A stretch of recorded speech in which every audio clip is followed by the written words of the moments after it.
فرمائی۔ اب اس کے بعد اصل مقصد کی طرف رجوع کرتے ہوئے جو میں نے آپ کے سامنے قرآن کریم کی چند آیتیں پڑھی ہیں اور ایک مشہور حدیث پڑھی ہے، اسی آیت اور حدیث کو موضوع سخن بنا کر آپ حضرات کے سامنے چند قیمتی باتیں کرنا چاہتا ہوں۔ میرے بزرگ دوستو، ہماری زندگی کا اصل مقصد تو اللہ کے رسول صلی اللہ علیہ وسلم کی تعلیمات پر گزارنا ہے اور اسی پر ابتدا سے لے کر انتہا تک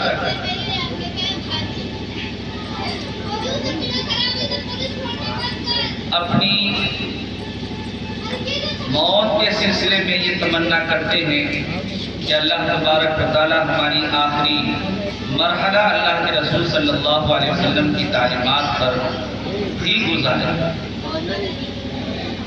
تو ابتدائی زندگی ہوتی ہے انسان کا، جس میں ہم سب سے پہلے ہمارے گھر میں بچوں کی ولادت ہوتی ہے۔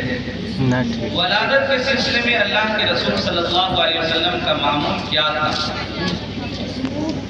اس کے سلسلے میں چند باتیں آپ صلی اللہ علیہ وسلم کے آپ سب کے سامنے کوشش گزار کرنا چاہتا ہوں۔ میرے بزرگ دوستو، حضرت عائشہ رضی اللہ تعالیٰ عنہ کی حدیث ہے۔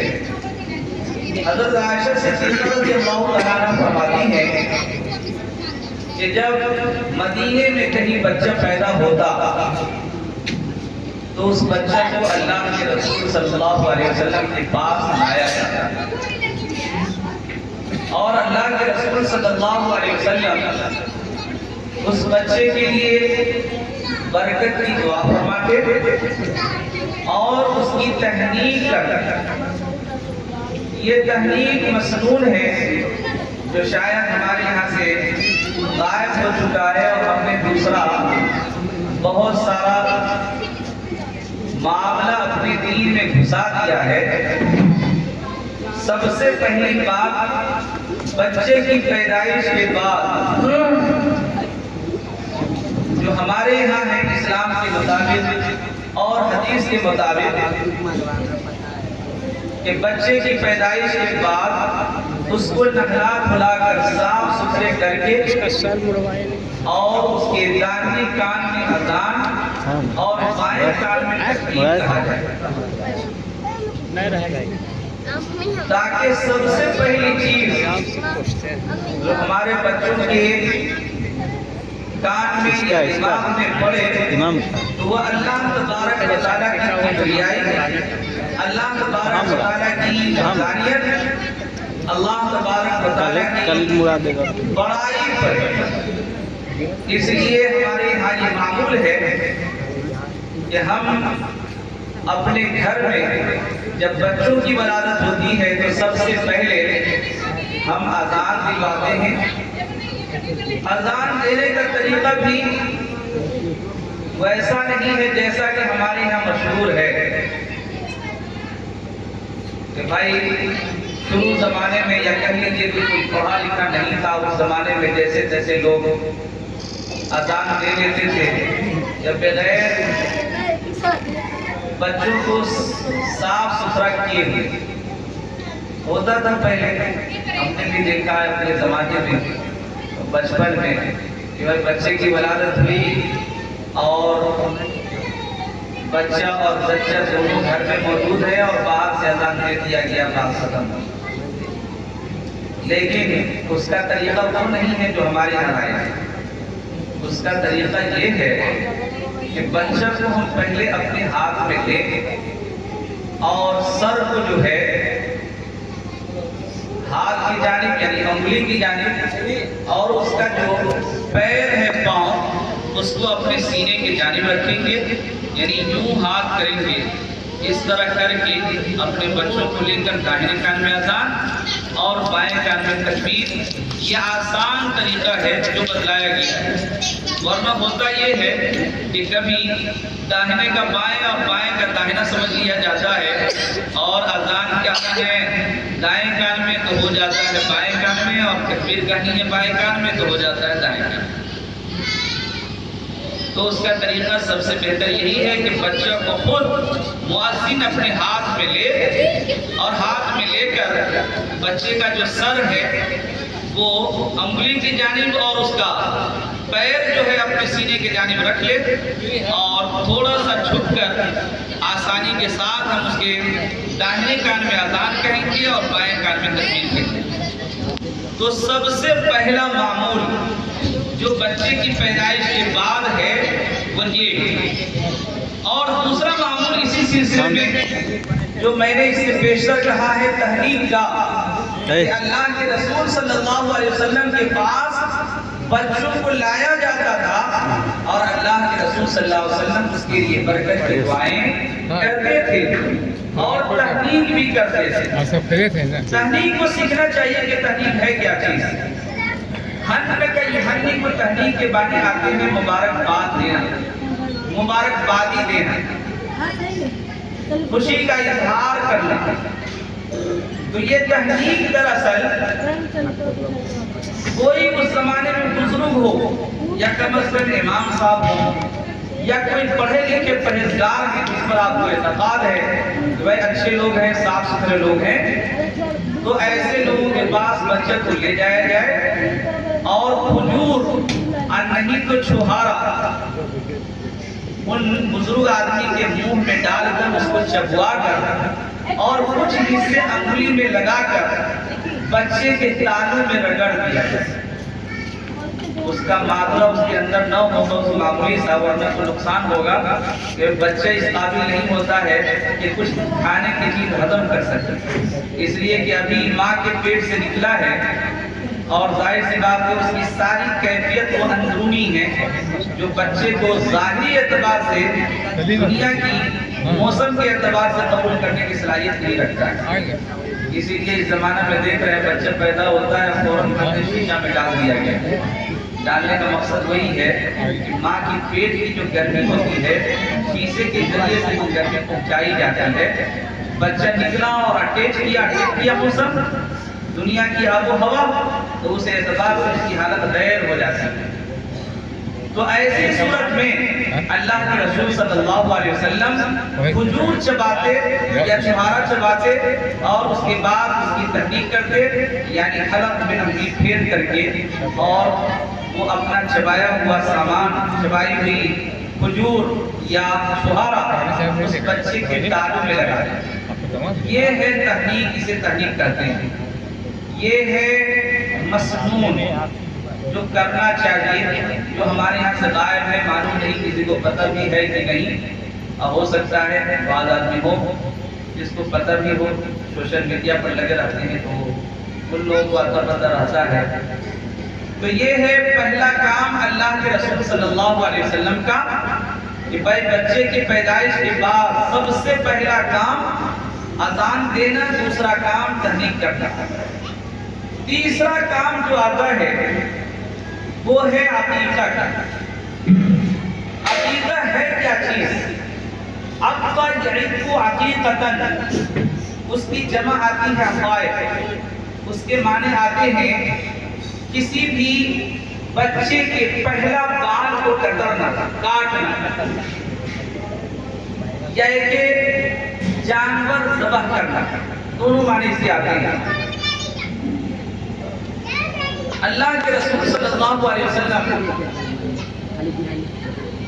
جب مدینہ تشریف لے گئے تو وہاں یہود و نصارہ اور زمانے جاہلیت کے لوگ کرتے یہ تھے کہ بچہ جب پیدا ہوتا تھا تو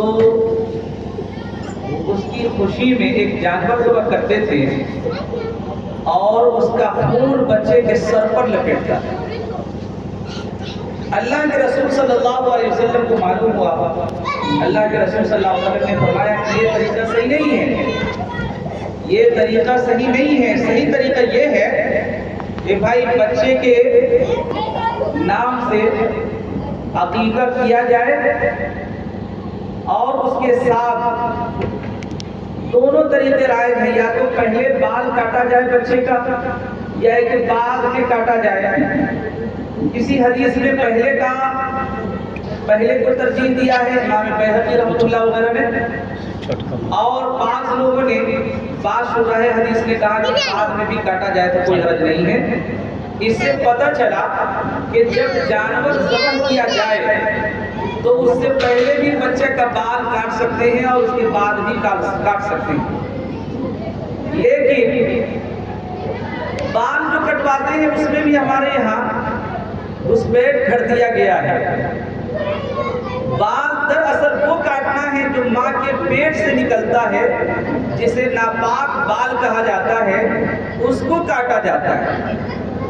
لیکن اب 25 سال اور 50 سال کا ہو جانے کے بعد حجام کو بلایا جاتا ہے اور اس کی بالیں کٹوائی جاتی ہیں، جو شاید کہ یہ فضول خرچ ہے اور اس میں پیسہ بھی لٹایا جاتا ہے۔ حجام وغیرہ کو بلا کر کیا کیا جاتا ہے، جو رائج نہیں ہے۔ اصل طریقہ یہ ہے کہ جب جانور ذبح کیا جائے تو اس جانور کے خون سے سر کو نہ لپیٹا جائے، بلکہ خون تو ناپاک ہوتا ہے، چاہے وہ عقیقہ کا خون ہو چاہے وہ قربانی ہی کا خون کیوں نہ ہو۔ ہاں البتہ یہ ہے کہ عبادت کا مسئلہ جڑا ہوا ہے، تو اس وجہ سے اس خون کا احترام ضروری ہے، جو ہمارے یہاں قربانی وغیرہ کے موقع سے ہوتا ہے کہ نالی پہ بہا دیا، یہ کر دیا، وہ کر دیا۔ حالانکہ ایسے موقع سے محتاط انداز میں رکھنا چاہیے کہ بھائی اس کو ایک جگہ، ایسی جگہ اس خون کو جمع کیا جائے جس کو دفن کر دیا جائے کہیں جا کر کے پاک جگہ پر، صاف ستھری جگہ پر۔ تو بچے کا جو ہے پیدائشی بال کو چھیلا جائے، کٹوایا جائے، اور اس کے بعد اس بال کے بدلے یعنی عوض وزن کر کے اس بال کے بدلے چاندی صدقہ کیا جائے۔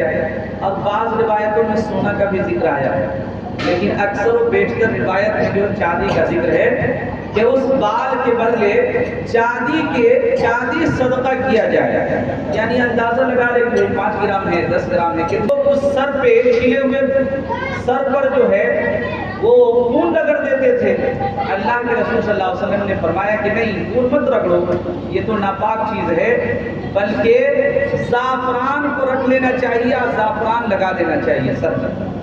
یہ اللہ کے رسول صلی اللہ علیہ وسلم نے فرمایا کہ پیدائشی بال کاٹا جائے اور اس جگہ پر یعنی چھلے ہوئے کٹے ہوئے سر پر زعفران لگایا جائے۔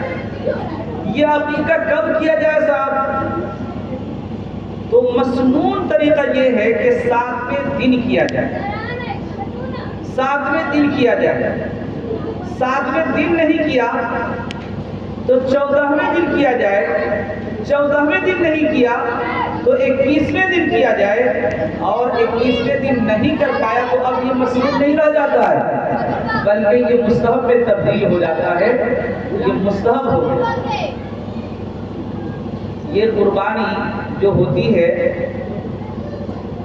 عقیقے کی قربانی، اس کے لیے سیم مسئلہ ہے جو قربانی ہم عید الاضحیٰ میں کرتے ہیں، بالکل وہی جانور شرط ہے اس کے اندر، وہی جو شرائط قربانی کے جانور کے ہیں وہی شرائط عقیقہ کے جانور کے بھی ہیں، کہ بھائی فربہ ہونا چاہیے، اور جو سال عمرے ہیں وہ عمرے ہونا چاہیے، کہ بڑے جانور ہیں تو 5 سال اور چھوٹا جانور ہے تو 2 سال اور اس سے چھوٹا ہے تو 1 سال۔ تو سیم وہی بات ہے کہ عقیقہ کے لیے بھی ہم جانور خریداری کریں گے تو چھوٹا جانور اگر ہوگا تو وہ 1 سال مکمل ہونا چاہیے، جس طرح قربانی کی شرطیں ہیں وہی عقیقہ کی شرطیں۔ البتہ یہ ہے کہ اگر بچے کی ولادت ہوئی ہے تو اس کے بدلے ہم 2 جانور کرتے ہیں، یعنی 2 چھوٹا جانور، یا اگر بڑا جانور لیتے ہیں تو 2 حصے کرتے ہیں، اور اگر بچی جنم لیا تو اس کے سلسلے میں 1 جانور ہم ذبح کرتے ہیں۔ لیکن یہ بھی کوئی شرط نہیں ہے. اب ظاہر سی بات ہے 2 جانور ہے تو یہ کام مسنون. اب اس کے لیے کوئی قرض اٹھا کر کے اور یہ عقیقہ کرتا ہے تو یہ بھی درست نہیں ہے. آپ اپنی پاکٹ کو دیکھیے, اپنی حیثیت کو دیکھیے کہ ہماری حیثیت کیا ہے. اس حیثیت کے مطابق اگر 2 جانور کر سکتے ہیں فبیہا کر لیجئے, اور اگر اس کی سکت نہیں رکھتے ہیں تو 2 جانور کے بجائے اگر 1 جانور ہی سے ہم کرنا چاہتے ہیں تو وہ بھی ہمارے لیے سہولت ہے, ہم کر سکتے ہیں. تو یہ عقیقہ کے لیے 2 جانور, 2 بکری یا 2 بکرے لڑکے کے لیے اور 1 بکری یا بکرا لڑکی کے لیے, یہ ہے عقیقہ کی بات. اس کے گوشت کا بھی وہی حکم ہے جو قربانی کا حکم ہے, یعنی اس کے بھی 3 حصے لگائے جائیں. 1 حصہ فقیر اور فقراء, غریب غربا مفلس حضرات کو دیا جائے, اور دوسرا حصہ جو ہے احباب دوست ہیں ان کو دیا جائے, اور تیسرا حصہ جو ہے وہ اپنے گھر کے لیے رکھا جائے. لیکن یہ بھی ایک بات ہے کہ اگر اس کو دعوت میں تبدیل کر کے کھلانا چاہیں تو کھلا بھی سکتے ہیں, اور اگر ہماری فیملی بڑی ہے تو اس گوشت کو ہم اگر اپنے گھر میں ہی استعمال کرنا چاہیں تو وہ بھی کر سکتے ہیں. یہ ساری گنجائشیں ہمارے یہاں ہے. ایسا نہیں کہ یہ تقسیم فرض و واجب ہے جو ہمارے یہاں ہے, دماغ میں رہتا ہے. یہ اچھی بات ہے کہ بھائی سارے لوگوں کا جو ہے حصہ ہو جائے, سارے لوگوں کا اس میں حصہ بن جائے. لیکن اگر گنجائش نہیں ہے تو پھر ہم اپنے گھر میں استعمال کرنا چاہیں تو وہ بھی گنجائش ہے کہ گھر میں استعمال کر سکتے ہیں. تو یہ ہے جانور کے حکم. 2 جانور یا 1 جانور 7ویں دن قربانی کیا جائے, یہ مسئلہ صاف ہے. ایک اور بات ہے, جس طرح سے 7ویں دن عقیقہ کرنا مسنون ہے, اسی طرح سے 7ویں ہی دن ختنہ کرنا بھی مسنون ہے. ختنہ سمجھ رہے ہیں نا, 7ویں دن ختنہ کرنا بھی مسنون ہے.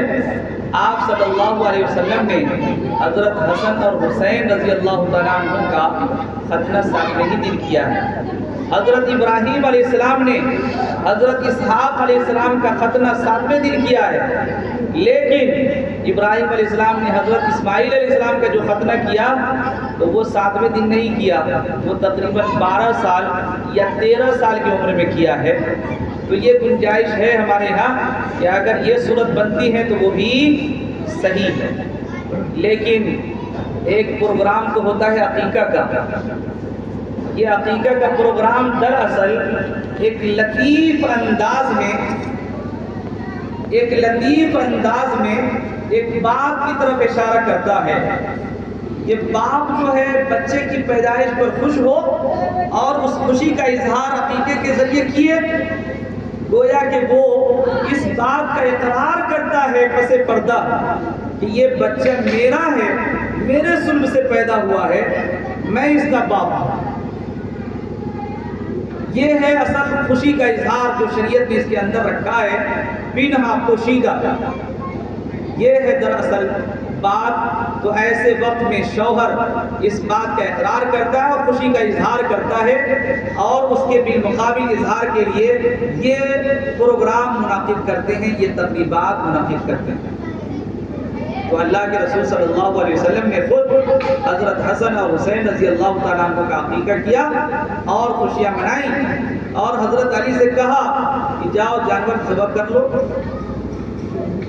اور اس کے اندر گنجائش رکھی اسی بات کی کہ صاحب ایسا کر لیا. 7ویں دن عقیقہ کرنا مسنون ہے. حدیث سے ایک اور بات 7ویں ہی دن ثابت ہوتی ہے. اللہ کے رسول صلی اللہ علیہ وسلم نے فرمایا ایحسن اسمہ, کہ 7ویں ہی دن بچہ کا نام رکھا جائے. ہمارے یہاں یہ بات ہوتی ہے, ایک چھٹیہار کرتے ہیں. چھٹیہار, یہ چھٹیہار جو ہے نا, یہ غیر مسلموں سے ہمارے یہاں گھسپیٹ ہو گیا ہے, آ گیا ہے, جو شریعت اس بات کی اجازت نہیں دیتی. اور شاید کہ گاؤں دیہات میں اب تک یہ بات لوگوں کے دماغ میں ہے اور ابھی بھی چھٹیار کرتے ہیں، چاہے کسے باشد کوئی شخص کا گھر ہو، بعض بات کبھی مولویوں کے گھر میں بھی یہ بات در آتی ہے، جس سے پرہیز کرنا چاہیے۔ یہ دراصل ان لوگوں کے یہاں سے آیا ہے، چھٹی میاں کے یہاں سے، کہ بھائی وہ لوگ اپنے عقیدہ کے مطابق جو ہے وہ جو کچھ بھی کرتے تھے اور اس کے لیے جو اصول تھا وہ کرتے تھے۔ ہمارے یہاں اس بات کی اجازت نہیں ہے۔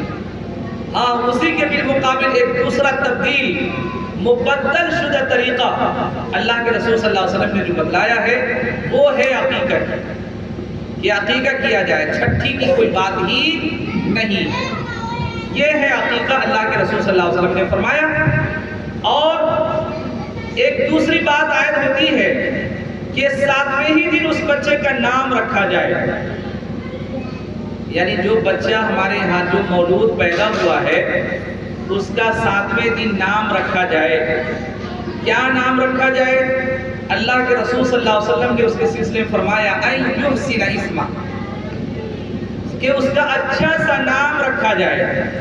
اچھا سا نام رکھا جائے، اس کا کیا مطلب ہے صاحب؟ ہمارے ہاں ایک وبا پھیل چکی ہے مرکب ناموں کی، یا ہمارے ذہن میں یہ دماغ میں بات آتی ہے کہ صاحب ایسا نام رکھو جو گاؤں میں کسی کا ہو ہی نہیں، ایک دم منفرد نام میرے بچے کا ہو۔ اور اس سلسلے میں بات ہوتی ہے کہ اچھا نام کے بجائے نام غلط رکھا جاتا ہے۔ اب کسی کا نام رکھ دیا، مثلا مان لیجیے گڈو، رنکو، ٹنکو، پپو، اور معلوم نہیں اس سلسلے میں کتنے نام ہیں۔ اس سلسلے میں ایک بات ذہن میں رکھنی چاہیے، یہ دراصل گڈو، پپو، ٹکو، رنکو، ٹنکو جو ہے نا، یہ انگریزوں کے کتے کے نام ہیں، سمجھ رہے ہیں؟ اور ہم سمجھتے ہیں کہ صاحب کتنا اچھا نام ہے، بیٹے کا نام رکھ دیا، اور انگریز کے کتوں کے نام سے ہم اپنے بچوں کا نام رکھ لیتے ہیں۔ بات سمجھ میں آ رہی کہ نہیں؟ یہ ایسے ہی نہیں، اس کی حقیقت ہے، میں اس کو بتلاؤں گا حضرت عمر فاروق رضی اللہ تعالیٰ عنہ کی زندگی سے۔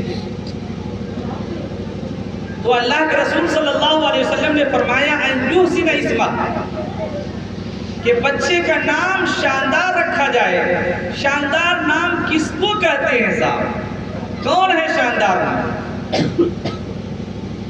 ہمارے دماغ میں تو یہ ہے کہ شاندار نام جو ایسا نام انوکھا ہو جو کسی کا نام ہی نہ ہو، اور اس کے خیال میں ہم کیا کرتے ہیں، الٹ سلٹ نام رکھ لیتے ہیں، جس کا نام بگڑ جاتا ہے، خراب ہو جاتا ہے۔ کیوں صاحب اللہ کے رسول صلی اللہ علیہ وسلم نے کیوں فرمایا اچھا نام رکھو؟ اس لیے فرمایا کہ اچھے نام کا اثر ہوتا ہے۔ اچھے نام کا کیا ہوتا ہے؟ اس کی ذات پر اثر ہوتا ہے، اس لیے بہترین نام رکھا جائے۔ تو اللہ کے رسول صلی اللہ علیہ وسلم نے فرمایا شاندار نام رکھا جائے۔ پھر اللہ کے رسول صلی اللہ علیہ وسلم نے سوال کیا صحابہ نے کہ بھائی اچھا نام کیا ہوگا، بتلائیے۔ حدیث سے ثابت ہے کہ اللہ کے رسول صلی اللہ علیہ وسلم نے فرمایا کہ اچھا نام وہ ہے جس میں بندہ کے عبدیت کا اظہار ہو، غلام ہونے کا، بندہ ہونے کا اظہار ہو، وہ اچھا نام ہے۔ کیا ہے بندہ کے بندیت کا، عبدیت کا اظہار؟ وہ اظہار ہے کہ نام رکھا جائے عبداللہ، عبد الرحمن۔ عبداللہ کا کیا معنی ہے صاحب؟ اللہ کا بندہ، اللہ کا بندہ، اللہ کا غلام۔ اور صحابہ کے نام ہیں اس نام پر رکھا جائے، صحابیات کے جو نام ہیں اس پر اپنے بچیوں کا نام رکھا جائے۔ لیکن ہمارے یہاں ایسا نہیں ہے، کہیں گے کہ صاحب عبداللہ نام رکھ لیجئے، عبد الرحمن رکھ لیجئے، اسحاق رکھ لیجئے، ابراہیم رکھ لیجئے، تو لوگ کہتے ہیں کہ صاحب یہ تو بوڑھوں کا نام ہے، بوڑھوں کا نام ہے، بوڑھے آدمی رکھتے ہیں۔ پہلے زمانہ میں رکھاتا تھا موڈرنائز نام دیجئے، موڈرنائز۔ کیا موڈرنائز نام دیا جائے جس نام کے معنی گڑبڑ ہو جاتے ہیں؟ تو اللہ کے رسول صلی اللہ علیہ وسلم نے فرمایا بہترین نام وہ ہے جس میں بندہ کے بندیت کا اظہار ہو، عبداللہ نام رکھیے، عبدالرحیم رکھیے، عبدالرحمن رکھیے، عبدالجبار رکھیے، عبدالستار رکھیے، یہ سب نام بہترین نام ہیں۔ یعنی بندہ کی بندیت کا، عبدیت کا اظہار ہو، وہ نام بہترین نام شمار ہوتا ہے۔ اور اس کے بعد اللہ کے رسول صلی اللہ علیہ وسلم کا ہم نام ہو، اس کے بعد صحابی کے ہم نام ہو، تابعی کے ہم نام ہو، تو یہ ہے اچھے نام اور عمدہ نام۔ ہم جو اپنا انتخاب کرتے ہیں بغیر معنی دیکھے ہوئے نام رکھ لیتے ہیں، کبھی کبھی اس کا بہت غلط معنی ہوتا ہے جو ہم سوچ بھی نہیں سکتے ہیں۔ دربار فاروقی میں ایک آدمی نے اپنا قضیہ پیش کیا حضرت عمر رضی اللہ تعالیٰ عنہ کے پاس۔ ایک شخص نے اللہ کے رسول حضرت عمر فاروق رضی اللہ تعالیٰ عنہ کے پاس آیا اور اللہ کے رسول حضرت عمر فاروق سے کہا کہ اے فاروق اعظم، میرا بیٹا بڑا نافرمان ہے۔ میرا بیٹا کیا ہے؟ بڑا نافرمان ہے، باتیں نہیں سنتا ہے، کچھ کر کے نہیں دیتا ہے۔ تو اللہ کے حضرت عمر فاروق رضی اللہ تعالیٰ عنہ نے کہا کہ ٹھیک ہے، بیٹا کو بلاؤ۔ بیٹا کو بلایا۔ حضرت عمر فاروق نے سوال کیا کہ صاحب اپنے باپ کا خیال نہیں رکھتے ہو؟ باپ کا خیال نہیں رکھتے ہو؟ تو بچے نے سوال کیا کہ اے فاروق اعظم، بھلا یہ بتلائیے کہ خالی باپ ہی کا حق ہے کیا کہ بیٹے کا بھی حق ہے؟ فاروق اعظم نے کہا کہ نہیں، باپ کا حق ہے جہاں وہی بیٹا کا بھی حق ہے۔ اس موقع سے حضرت عمر فاروق نے بیٹے کے 3 حقوق بیان کیے۔ حق الولد علی الوالد ان یحسن اسمہ، کہ باپ کا بیٹا کا باپ کے اوپر 3 حق ہے۔ سب سے پہلا حق تو یہ ہے کہ اچھی عورت سے شادی کرے، او یزوجہ اذا بلغ، یعنی شادی کرنے میں انتخاب کرے اچھی عورت کا جس کا سیرت ٹھیک ہو، صورت ٹھیک ہو۔ تو اس بیٹے نے کہا کہ فاروق اعظم ذرا ان سے پوچھئے، ان سے پوچھئے نا کس سے شادی کیا ہے؟ میری ماں لونڈی ہے، لونڈی کہتے نوکرانی کو، گھر میں کام کرتی ہیں، اور لونڈی کی حالت کیسی ہوتی ہے وہ آپ کو پتہ ہے۔ اس لیے کہا جاتا ہے کہ صاحب شادی کرنے میں جو ہے انتخاب جو ہو وہ سیرت کا، صورت بھی مل جائے وہ بھی بہت شاندار، ورنہ تو خاندانی صالحیت، نیک نیتی، دیندار کو ترجیح دیا جائے۔ ہمارے یہاں وہ بات بھی نہیں ہے۔ شادی کرنے میں بد احتیاطی ہوتی ہے، ہم لوگ خالی دیکھتے ہیں، پیسہ ٹٹولتے ہیں، کہاں مل سکتا ہے، کہاں پلسر ملے گا اور کہاں کیا مل سکتا ہے اور کہاں کیا مل سکتا ہے۔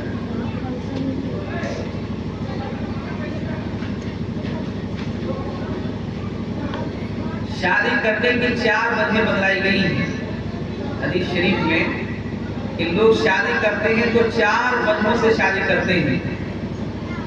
حسن و جمال کی وجہ سے، دیکھتے ہیں اس زمانے میں بہت ساری بچیاں ہماری عمر دراز ہوتی ہیں، بیٹھی رہ جاتی ہیں، اور لڑکا کو ابھی تک لڑکی کا انتخاب ہی نہیں ہوا ہے۔ کیسی چاہیے بھائی؟ تو ایسی چاہیے اور ایسی چاہیے اور ایسی چاہیے۔ پتہ چلا کہ وہ بھی بڈھا رہ گیا اور یہ بھی بڈھی رہ گئی۔ نہیں، اس میں افراط اور تفریط سے کام نہیں لیا جائے۔ دینداری کو اللہ کے رسول صلی اللہ علیہ وسلم نے فرمایا ہے کہ دینداری کو ترجیح دی جائے۔ جس گھر میں دینداری ہو اس گھر میں شادی کیا جائے۔ اور بہت سارے لوگ شادی کرتے ہیں مال و دولت کی وجہ سے، حسب و نسب کی وجہ سے بڑے گھرانے میں شادی ہو جائے گی تو میرا نام اونچا ہو جائے گا. حسب نسب دیکھتا ہے, مالداری دیکھتا ہے, خوبصورتی دیکھتا ہے. تو گویا کہ حسن و جمال ایک وجہ, مال و دولت دوسری وجہ, اور حسن نسب تیسری وجہ. چوتھی وجہ ہے دینداری. اللہ کے رسول صلی اللہ علیہ وسلم نے فرمایا کہ دیندار عورت سے شادی کر. تو اس شخص نے کہا کہ پوچھیے میرے باپ سے کہ شادی کا انتخاب کیا ہے تو کہاں کیا ہے. اللہ کے رسول صلی اللہ علیہ وسلم نے حضرت عمر فاروق رضی اللہ تعالیٰ عنہ نے یہ سن لیا. اس کے بعد کہا کہ اچھا چلو دوسرا, کہا کہ اے عمر فاروق پوچھئے ان سے کہ میرا نام کیا رکھا ہے, کیا رکھا ہے میرا نام. باپ نے اس کا نام رکھا تھا جوڑ, جیم عین لام, جوڑ. جوڑ کا معنی آپ لغت میں اٹھائیں گے تو اس کا معنی ہوتا ہے کوہ کا کیڑا, کوہ کا کیڑا.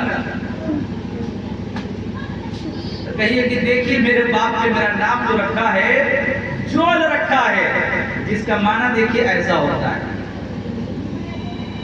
اب رہ گئی تیسرا حق. اللہ کے رسول صلی اللہ علیہ وسلم نے فرمایا وَيُعَلِّمُهُ الْكِتَابَ, کہ اسے دین کی تعلیم دی جائے, کتاب کی تعلیم سکھلائی جائے. آپ میرے باپ سے پوچھئے کہ کتنا دین مجھ کو سکھلایا ہے.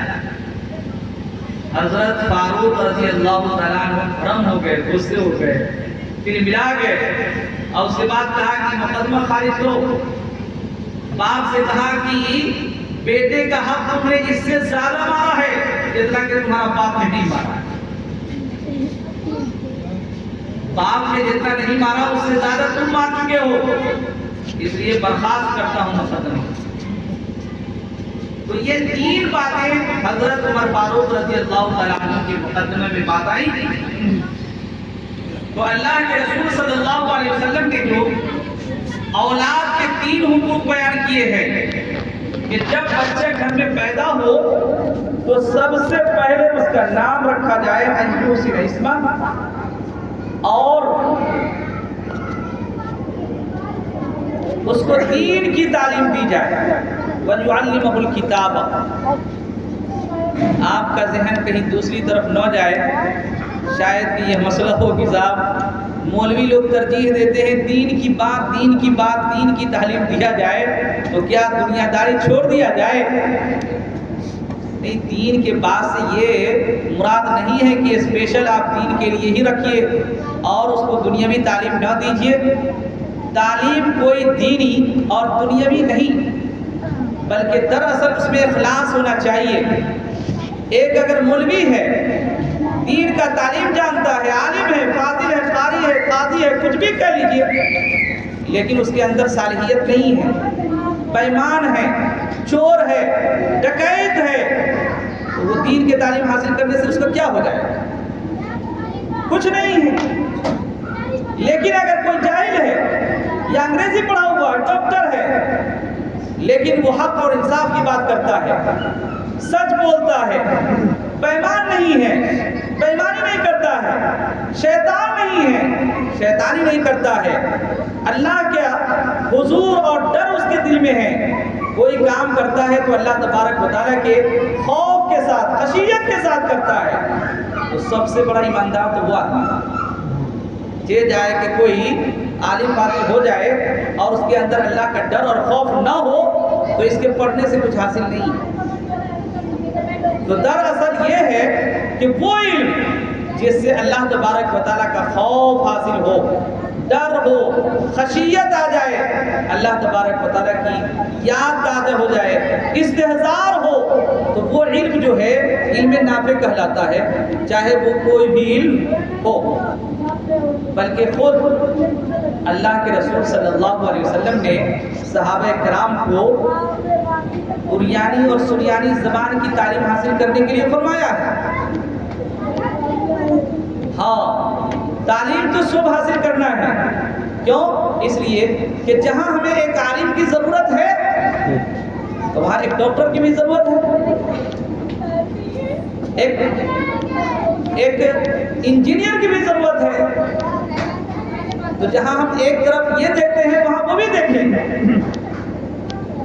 ہاں وہ ڈاکٹر ہو ہمارا صالح ڈاکٹر ہو, نیک ڈاکٹر ہو, سمجھ رہے کہ نہیں, کسی کو بھوتی چھری سے کاٹنے والا نہ ہو.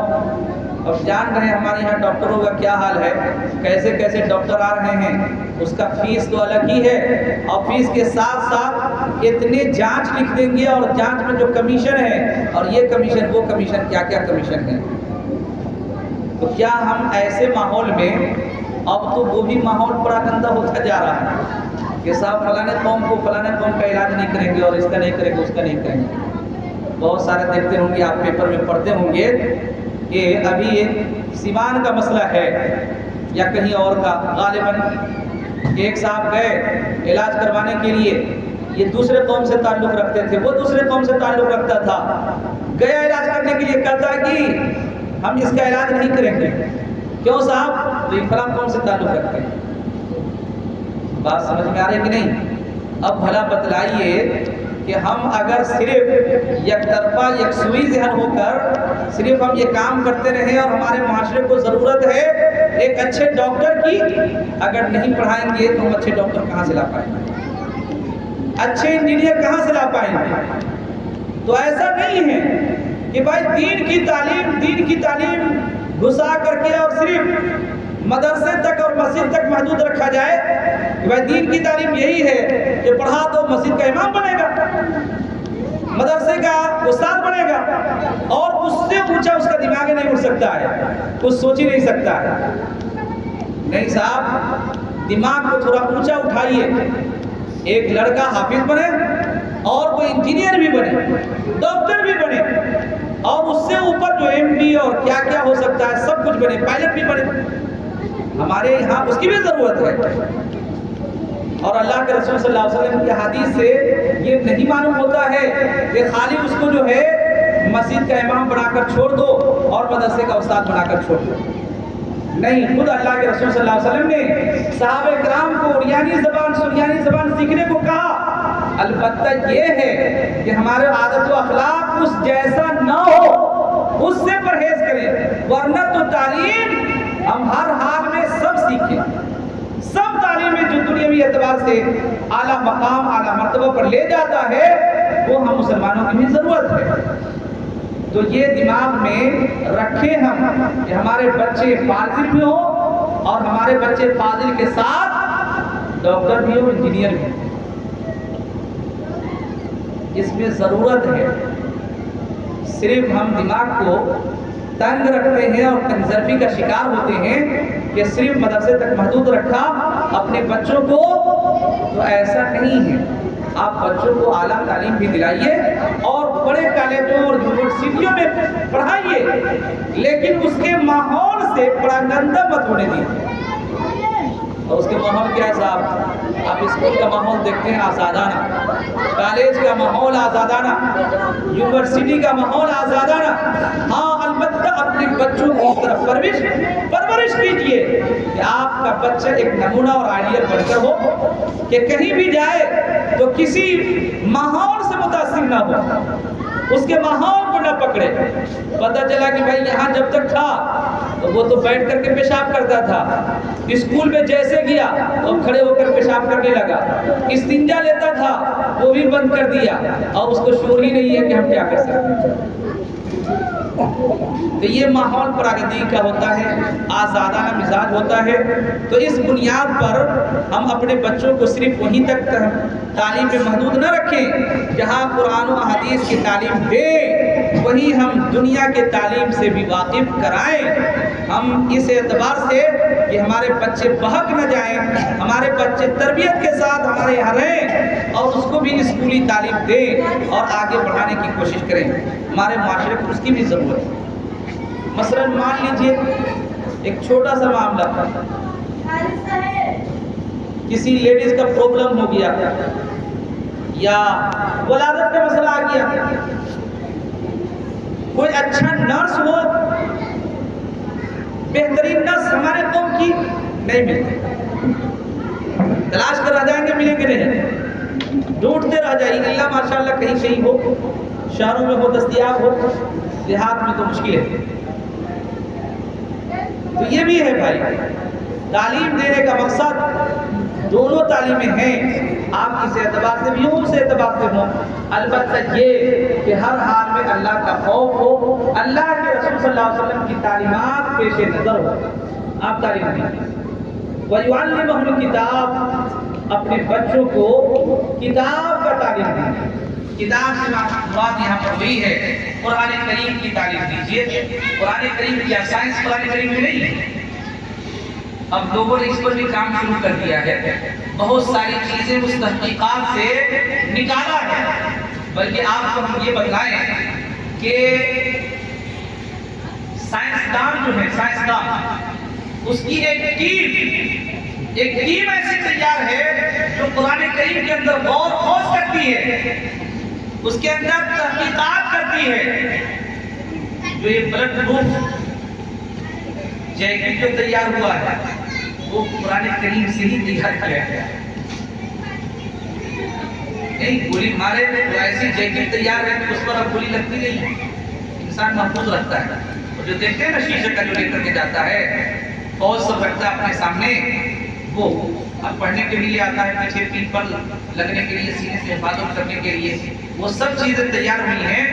یہ کہا کہ بھائی ایک سائنس نے اپنا ایک تجربہ کیا, 100 میں سے انتخاب کیا 100 سائنسدانوں کا کہ صاحب ہم کو ایک ایسا جیکٹ چاہیے, ہم کو ایک ایسی چیز چاہیے جس سے اگر گولی چلے یا وار کرے تو وہ وار نہ ہو سکے, اس میں اثر انداز نہ ہو پائے. 1 سال ہوا سینکڑوں روپیہ خرچ, 2 سال ہوا سینکڑوں روپیہ خرچ, 3 سال ہوا سینکڑوں روپیہ خرچ, سالوں سال لگتا چلا گیا. پھر میٹنگ ہوئی, صاحب کیا ہوا, کسی نے کھوج کیا, کچھ ملا یا کچھ نہیں. ایک بڑے سائنسدان تھے, کہا کہ دیکھو میں ایک بات بتلاتا ہوں, اس سے ہو سکتا ہے کہ وہ تمہیں مل جائے. کہاں ہے صاحب وہ چیز, کہاں سے ملے گا؟ تو اس نے بتلایا, چونکہ وہ قرآن کریم کو الحمد سے لے کر والناس تک ایک ایک آیت پر ریسرچ کرتا تھا کہ اس میں اللہ نے کیا کہا, کیا حکم دیا ہے, کون کون سی چیزیں اس کے اندر ہیں. جتنا قرآن کریم ہم نہیں پڑھتے ہیں اس سے زیادہ میرے برادران وطن, ہمارے غیر اس کو پڑھتے ہیں, اس کی تحقیق کرتے ہیں. جتنی باریکیاں وہ جانتے ہیں شاید کہ ہم نہیں جانتے, یہ ہمارے علماء نہیں جانتے. بڑے بڑے مفسر اس میں موجود ہیں, تو قرآن کریم کا ایک لفظ بھی معنی بتانا چاہے کوئی پوچھ دے بیٹھ وقت تو اس کا معنی نہیں بتلا سکتے. لیکن ان لوگوں نے اتنی محنت کی ہے کہ ایک لفظ بلکہ اس کا اثر انداز, اس کے معنی تہ تک پہنچتا ہے, اور پھر اس کی کھوج بھی کرتا ہے. ظاہر سی بات ہے, جو جس چیز میں دماغ لگاتا ہے اسی میں اثر انداز ہوگا نا, تو اس کا دماغ اسی میں کام کر رہا ہے. تو اس بڑے سائنسدان نے کہا کہ میں ایک راستہ بتلاتا ہوں, تحقیق کرو کہ کیسا ہو گئے. قرآن کریم میں 28ویں پارہ میں ہے بنیان مرصوص,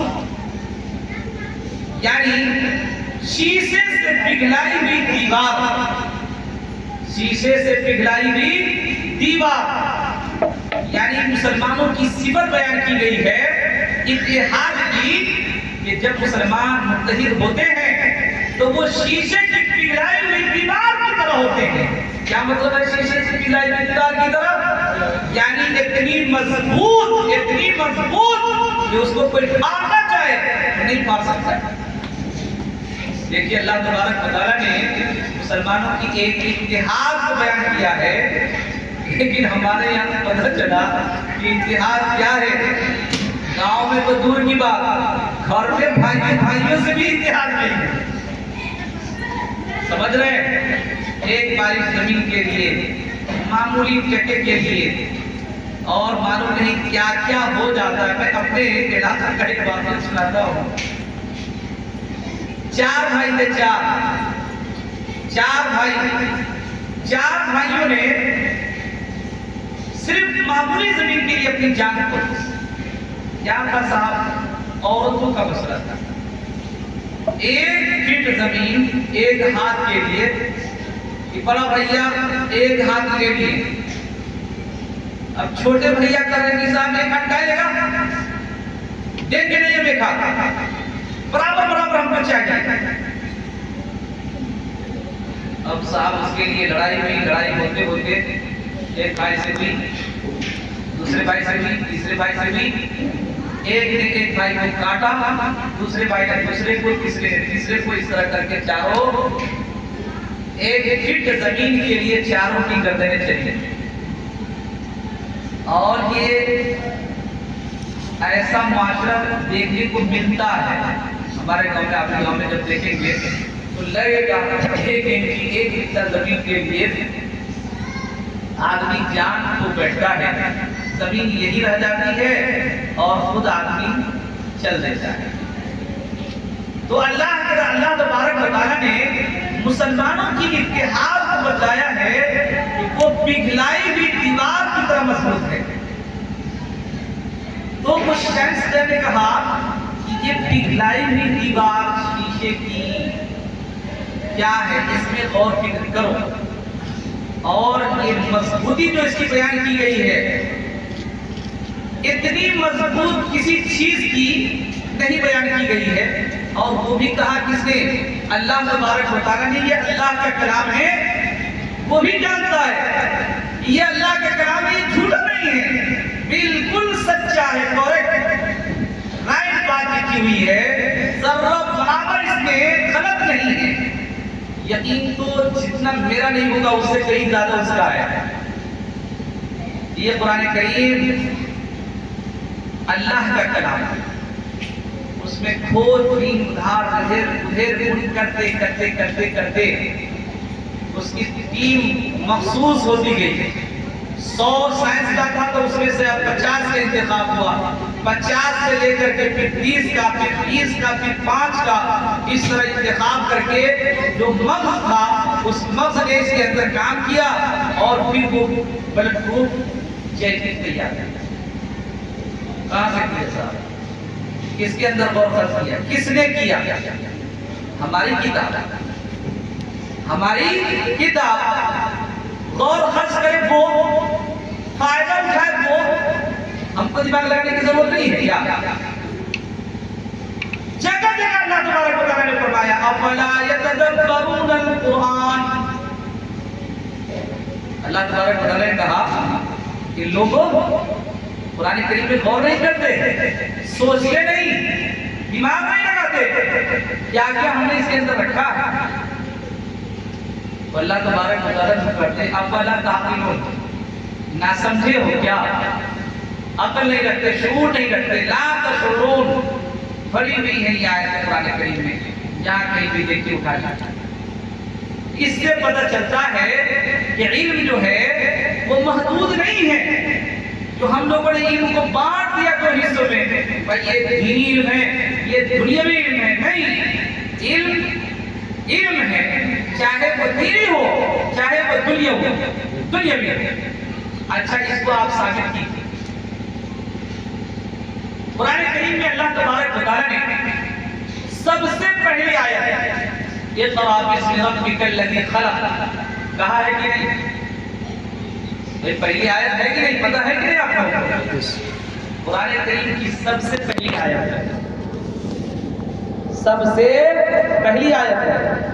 کہاں اتری صاحب؟ ایک پہاڑ پر. کس کے سینے میں اتری؟ اللہ کے رسول صلی اللہ علیہ وسلم کے سینے میں اتری. حضرت جبریل علیہ السلام نے اللہ کے رسول صلی اللہ علیہ وسلم کو کہا فقرأ، پڑھ. اللہ کے رسول صلی اللہ علیہ وسلم نے کہا لا تقرأ، میں پڑھنا نہیں جانتا ہوں، کچھ بھی نہیں جانتا ہوں. تو سینے سے دبوچا، پھر ہٹایا، کہا کہ پڑھ، کہا کہ میں پڑھنا نہیں جانتا ہوں. پھر سینے سے لگایا، پھر دبوچا، کہا کہ پڑھ، کہا کہ میں پڑھنا نہیں جانتا ہوں.